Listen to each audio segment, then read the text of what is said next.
ఎడారిలో సెలయేర్లు. మార్చ్ 5. మొదటి నుండి మనకున్న దృఢ విశ్వాసము అంతము మట్టుకు గట్టిగా చేపట్టిన ఎడలనే క్రీస్తులో పాలివారమై యుందుము. హెబ్రీలు 3:13-15. మన చివరి అడుగే గెలుపు సాధిస్తుంది. యాత్రికుని ప్రయాణంలో ఆకాశపట్టణం సమీపంలో ఉన్నన్ని ఆపదలు మిగతా ప్రయాణంలో ఎక్కడా లేవు. అనుమానపు కోట ఉన్నది ఆ సమీపంలోనే. ప్రయాణికుడిని నిద్రపుచ్చి సంహరించే దుష్టశక్తులున్నవి ఆ పొలిమేరల్లోనే.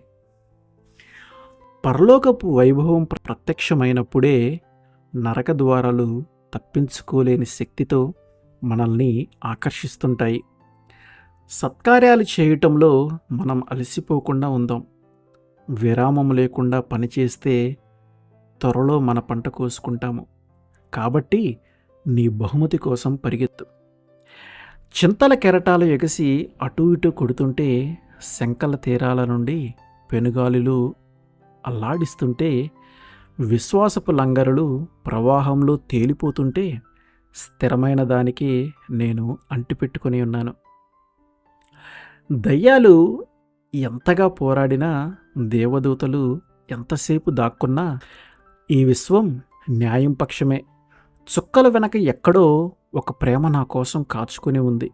ఉదయమైనప్పుడు చూడగలను ఆ స్వరూపాన్ని.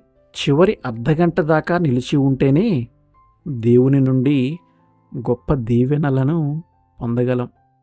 ఆమేన్.